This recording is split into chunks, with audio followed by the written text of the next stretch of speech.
Hello and welcome to the second lecture of 12th week, that is the 57th lecture of this particular course. Today we are going to discuss on India's climate action. In continuation, we will discuss on INDC, that is Intended Nationally Determined Contribution. Through this, we will cover the following concepts.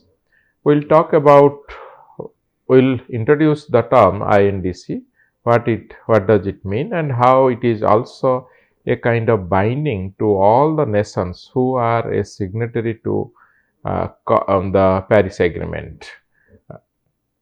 Then we will discuss about the legal framework under Paris Agreement, that is Article 4, and this key component of INDC that came into place or came into existence since 2015. And also we'll see what are the targets as far as quantitative targets are concerned, and how this is updated at annual scale or at a periodic scale.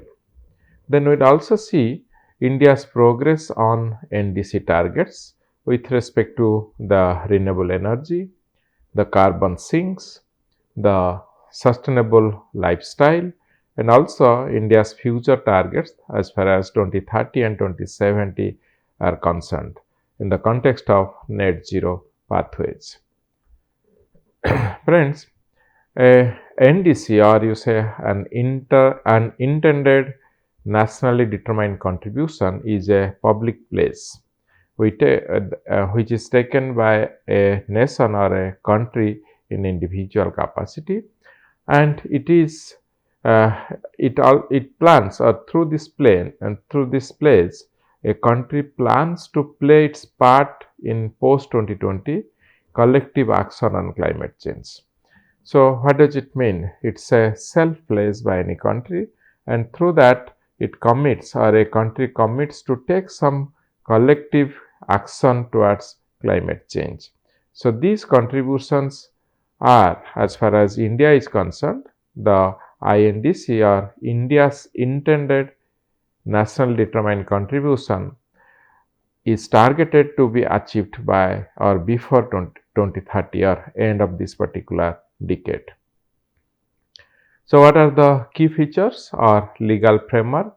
So the key features are, it was established under Article 4 of the Paris Agreement. Friends, as we have already discussed, that under Article 4 of Paris Agreement 2015, each country should bring out their own IDC or INDC, Intended National Determined Contribution. In that, they will have to have a place that by 2030, what are the actions or collective actions they are going to commit, or a self commitment or a self place one country is taking. So this is mentioned in Article 4 as far as the Paris Agreement is concerned. So the second framework is, every country must submit NDCs every 5 years. So this is a kind of recurrent or kind of update time period. So at every 5 years, NDCs should have their new or revised national determined contribution that needs to be submitted at every 5 years interval. Then the principle of common but differentiated responsibilities. So this also has been agreed upon, that yes, there is a common responsibility that we all will work towards the climate change, or arresting or slowing down of the pace of climate change, or you say the pace of temperature rise. But there will be differentiated responsibility. That means the developed countries who have already emitted lot of greenhouse gases, or you say lot of CO2 equivalent gases. So they owe a higher responsibility to contribute towards climate change mitigation and adaptation, whereas, or in comparison to the underdeveloped or developing nations who who are least developed, who have not emitted means that much of gases or greenhouse gases in comparison to the these developed countries, and who are not that much capable to bring down or execute so much of actions that leads towards climate change adaptation and mitigation. So that falls under the principle of CBDR, that is common but differentiated responsibility. The fourth is successive NDC must be more ambitious than the previous one. So that has been agreed upon in terms of the ratchet mechanism, that yes, if we are talking that today we have already discussed that the first agreement when it came into force in comparison to the Kyoto Protocol 2012. So we all agreed that we will bring down the emission level by 5.2% in terms of reduction in comparison to 1990 level. Then after 10 years, we are saying that we should take it to 18% in comparison to 18% reduction in comparison to the 1990 level. That is what is the ratchet mechanism talks. So that means each successive NDC must be more ambitious than the previous one. India submitted its INDC, or Intended National Determined Contribution, to the UNFCCC on 2nd October 2015. So in that way, India became the first country to submit its NDC under the Paris Agreement Article 4. The core components of India's INDC strategy are: it is prepared in a balanced and comprehensive manner to reflect all issues of mitigation, adaptation, finance and technology transfer and capacity building.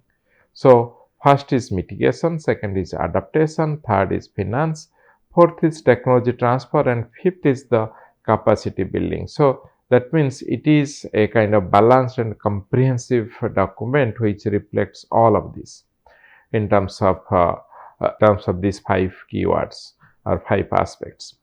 The proposals are on the following. One is sustainable lifestyle. So we have to follow a kind of sustainable lifestyle. That means we need to optimize consumption of our natural resources. Cleaner economic development. So the development has to be clean and green. We cannot the economic development should not come or should not be at the cost of environment, but it will come. But what happens? It has to have to maintain a difficult balance, or a strategic balance between environment. So economic development has to maintain a balance with the environment. The third is reduce emission intensity and GDP. The fourth is increase the share of non-fossil fuel based electricity. Yes, we have been discussing this throughout the course, that the non-fossil fuel based electricity or energy generation and consumption has to be given emphasis, because that is clean and that is green. And in future, if we completely switch from the non-fossil to the non-fossil fuel based electricity or energy, then perhaps we will emit nil to the atmosphere. The fifth is enhancing the carbon sink or forest. So if we enhance the forest, so according to Aichi target, we need to have, the world needs to have 33% of land under forest cover. So that means 1/3 of the land cover has to be under forest cover to maintain a complete ecosystem balance. What does it mean? That means we will provide the required space for our wildlife. We will have the required forest cover to counterbalance the emission what is coming out of our anthropogenic or the human induced activities. So we need even if for other needs in terms of wood and timber and other needs, we need to have 33% or one third of our land area under forest cover. So we must work towards enhancing the forest so that we can enhance the carbon sink. It is straight as that. If more forests are there, more vegetation is there, then we'll have more photosynthesis. In the process of photosynthesis, we all know that that carbon dioxide is withdrawn from the atmosphere. So this carbon dioxide withdrawal from the atmosphere, which we understand through the process of photosynthesis done by the vegetation material in vegetation components, including the forest. The sixth one is adaptation. We must adapt to the climate change. So that is one of the very important aspect or proposal that are being offered by INDC. The seventh is mobilizing finance. To execute all these adaptation and mitigation measures, we need mobilization or mobility of finance. So there has to be mechanism through public, through private, or through joint, the finance mobilization. We already have discussed in one of the week where we have discussed totally on the climate finance aspect. Coming to the eighth one is the technology transfer and capacity building. Whatever technology that helps in terms of climate change adaptation and mitigation, we must transfer this irrespective of where it has been developed and who has developed. But for the larger interest of the society, larger benefit of the society, the technology needs to be transferred all across who are involved and indulged in terms of what you say bringing out or involving in terms of mitigation or adaptation actions as far as climate change is concerned. And also we need to build capacity so as to uh, comply to the climate change necessities. Now let us move on to the commitments in terms of targets, progress, and net zero pathways.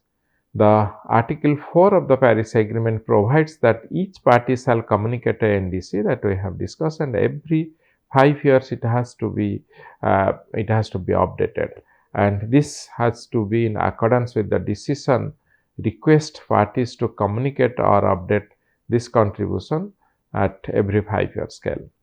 India hereby communicates an update to its first NDC submitted earlier in October 2015 for the period up to 2030.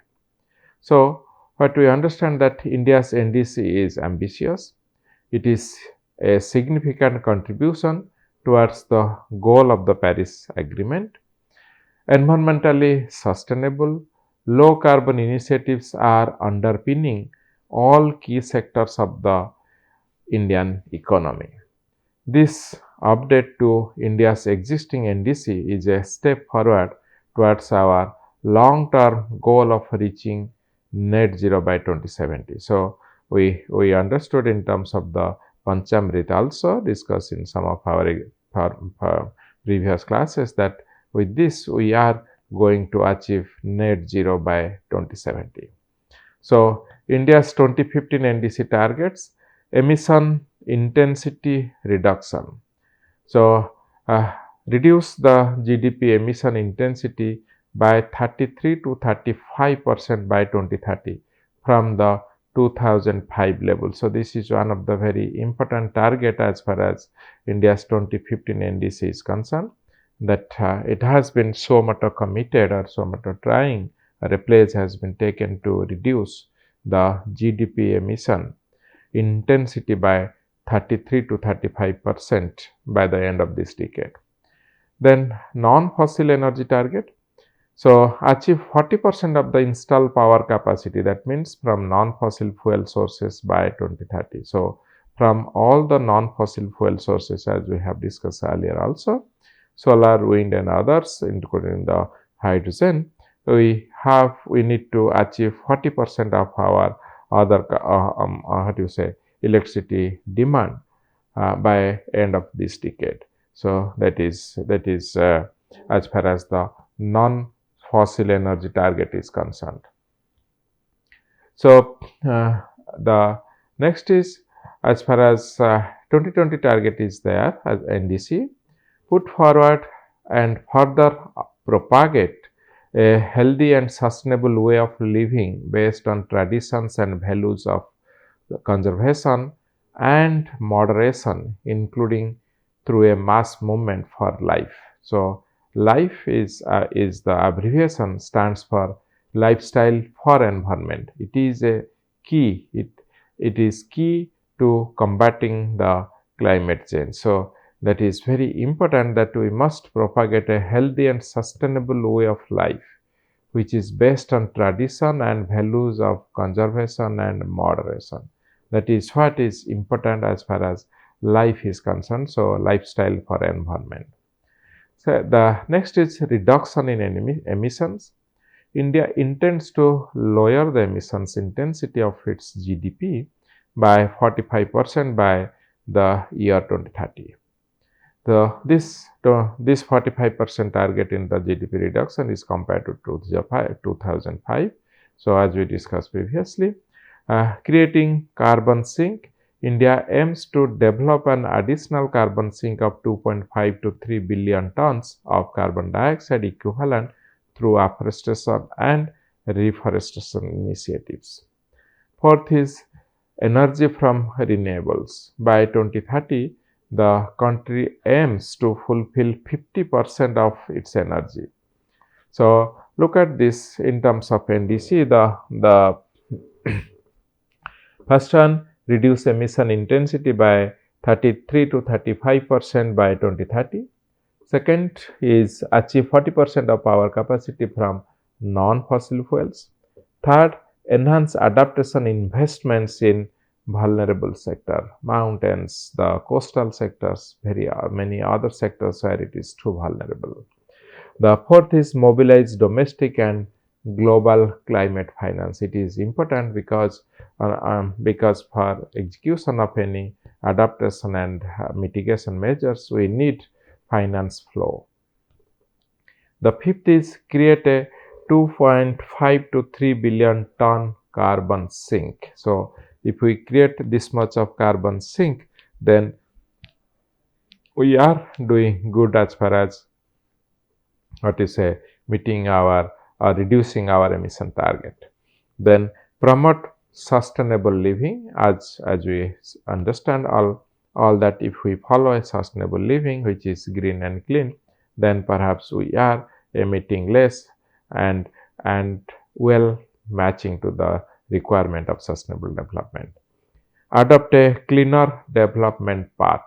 So clean development path needs to be adopted, and the eighth one is foster climate technology and R&D. So also apart from the nature-based solution, we also need to foster the climate technology through R&D and prototype or protocol development, and then upscaling this for a larger scale adoption. So the current status, as of 2019, 33% emission intensity reduction already achieved. As of November 2024, 46.8% of non-fossil electricity capacity has been reached. So 2035 NDC submission delayed, likely to be submitted later ahead of. So this is just 3 days before, I think on 26th of March, this particular 2035 NDC has been finalized as far as India is concerned. Let us move on to the India's 2035 climate targets. You see on the upper side, this particular one has been taken from the TERI, the Energy Research Institute, earlier named as Tata Energy Research Institute. This institute of India is doing good as far as the climate related activities, negotiation, adaptation, mitigations are concerned.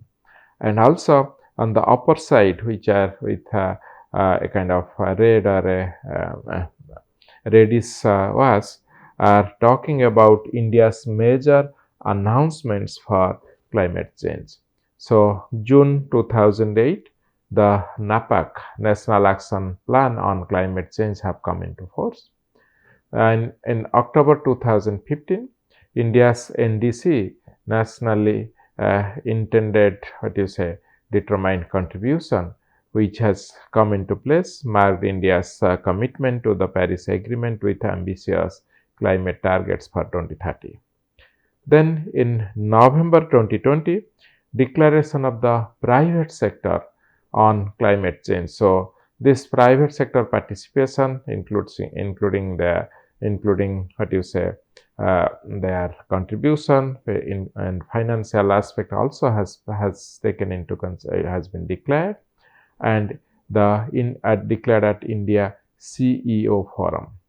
Now, India's NDC 2.0, which was declared in August 2022, that talks about enhanced climate targets aligning with India's long-term net zero goal by 2070. So, in August 2022, this has been declared, which we call that India's NDC 2.0.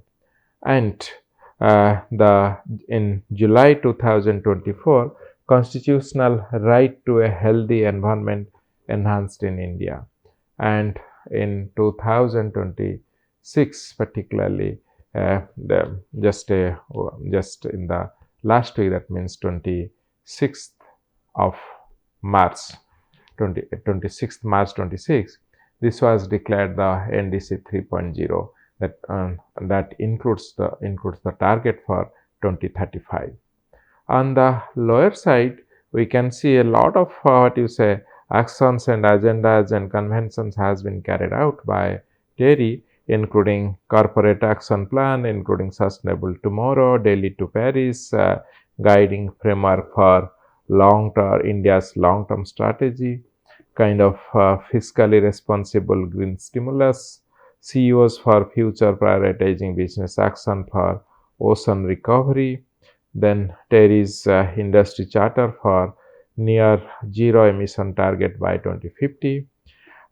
Then India, a kind of transformation to net zero emission energy systems. You can see the India transforming to net zero emissions energy systems, a call to action to 2030 report. And then in 2025, India's 2035 climate target, business opportunity for growth and global leadership. So these are a set of conventions which TERI has conducted with Indian, and that has taken forward the India's climate change sector.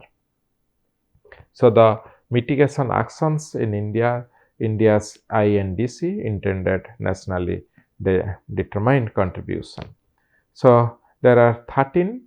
So category 1, carbon intensity. So 33 to 35% reduction. Non-fossil fuel, we understand 40% by 2030. Wind power capacity. So increase in installed capacity to 60 gigawatt by 2022. Solar power capacity. So target is, our intention is to increase the installed capacity as far as solar power capacity is concerned to 100 gigawatt by 2022, which already we have crossed, and we'll update this soon. And the biomass power capacity, increase installed capacity to 10 gigawatt by 2022, and the small hydropower capacity in terms of increase installed capacity to 5 gigawatt by 2022, and nuclear power capacity, increase in installed capacity to 63 gigawatt by 2032. And coming to afforestation, increase in forest tree cover to 5 million hectares and 100 million tons of carbon dioxide equivalent carbon sequestration annually. Coming to the energy efficiency, 10% reduction in the current energy consumption by 2019. The cess on coal, $2 per ton of carbon dioxide emission cess on coal has been levied.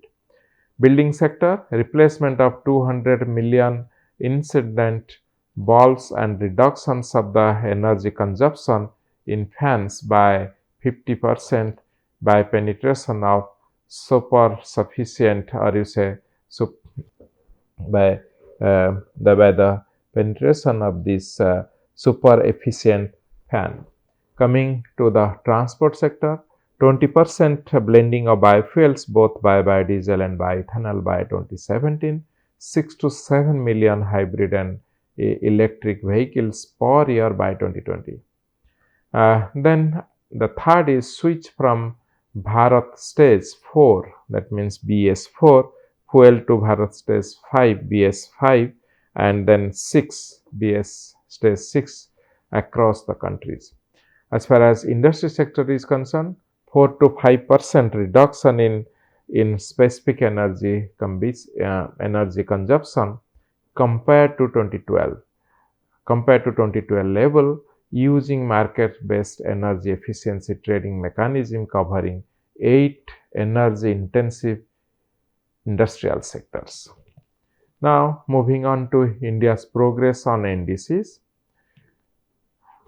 So, on the right hand side, you see the renewable energy sector, solar power 58.73%, wind power 30.65%, and the others as far as biomass, small hydel biomass in terms of non-biogases, and then waste to energy and waste to power. We know that renewable energy 175 plus gigawatts renewable capacity has been achieved by 2020. The target was to achieve 500 gigawatt non-fossil capacity by 2030. So, there has been a rapid growth in terms of solar, wind, and hybrid energy systems. Coming to the emission intensity reduction, 29% reduction to the 2005 to 2020. Already 24% lower has been achieved by 2016, and the next target is additional 10 to 20% reduction. So, as far as 41.5% of installed capacity from non-fossil fuel is concerned, renewable contributes to 28% and hydropower contributes to 11%. Then the most important sector is forest, as we discussed. It is the cleanest, cheapest, and the greenest. So, you see the target is to achieve 33% as far as IG target is concerned. And then look at this, if we enhance the carbon, because forests they enhance the carbon sequestration, the carbon dioxide withdrawal from the atmosphere by the process of photosynthesis. So, we need to take up afforestation and other conservation programs. So, as far as this graphics is concerned, 2013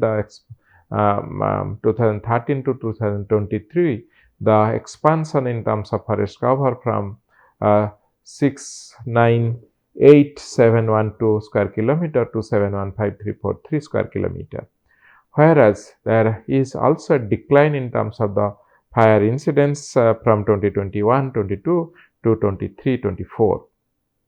So, in the first one 21-22 it was 223,333 and it came down to 203,544. So, that itself is a good decline in terms of the fire incidence in these 2 consecutive years. So, the summary of results for electricity generation for non-fossil fuels, you can see it here in terms of the lower carbon growth report is concerned. And to prepare this slide, we have taken the help of these references or citations. If you want to get into more, you are advised to refer to these references. So, what we discussed before, to conclude, we discussed that the intended nationally designated contribution as far as India is concerned, it presents an important opportunity for India to showcase its climate leadership through the communication of its past, present, and future ambitions in the climate arena. India's NDC reflects a balanced approach integrating mitigation, adaptation, finance, and technology transfer. Updated NDC 2020 strengthens ambitions as far as all these targets are concerned. So, India's strategy reflect development and climate action, uh, keeping or maintaining a critical balance. And also, the strategy also reflects a long-term commitment to achieve net zero by 2070. Thank you very much.